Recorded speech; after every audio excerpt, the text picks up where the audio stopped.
Have you ever driven through a tunnel late at night and felt like someone else was in the car?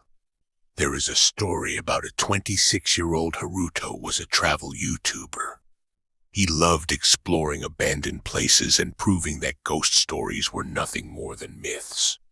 When his subscribers challenged him to spend a night at the Kiyotaki Tunnel, he accepted immediately.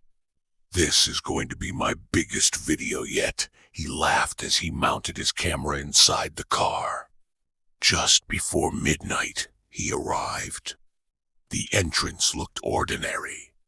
Old stone walls, a narrow road, a cold breeze blowing through the darkness. His camera was recording. His live stream had thousands of viewers. At exactly 12:17 a.m., Haruto drove inside. At first, nothing happened. Only the sound of tires rolling across the wet pavement. Water dripped from the ceiling. The tunnel echoed with every movement. Then, the radio exploded into static. His phone lost all signal. The live stream disconnected. The dashboard clock froze. 12:17. Haruto forced a smile. "Looks like the ghost is messing with my electronics." Then, he noticed someone standing ahead. A woman. She wore an old white kimono. Long black hair covered her face. She stood completely still. Haruto slowed the car. "Miss, do you need help?" The woman slowly lifted one hand and pointed behind him. Confused, Haruto glanced into the rearview mirror. Nothing. He turned back. The woman had vanished. His smile disappeared.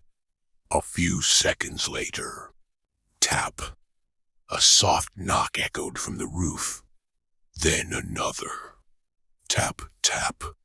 The knocking became louder. Bang. The entire car shook. Haruto stepped on the gas. The engine screamed. But something was wrong. The tunnel never seemed to end. He drove for minutes.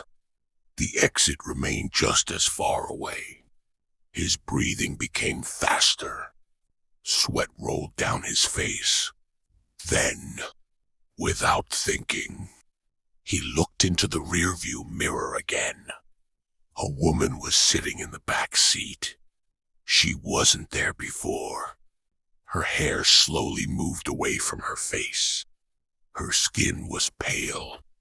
Her eyes were completely black. She smiled, then whispered. You looked back. The dashboard clock suddenly changed. 12:18. The tunnel exit appeared. Haruto sped out without stopping, without looking back, without saying a word.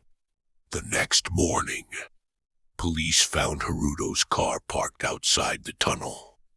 The engine was still running. The camera was still recording. But Haruto was gone. There were no footprints, no signs of a struggle, nothing. Investigators recovered the camera. The footage looked normal until the final 10 seconds. The camera slowly turned toward the back seat. The woman in white was staring directly into the lens. She smiled. Then the screen went black. Haruto was never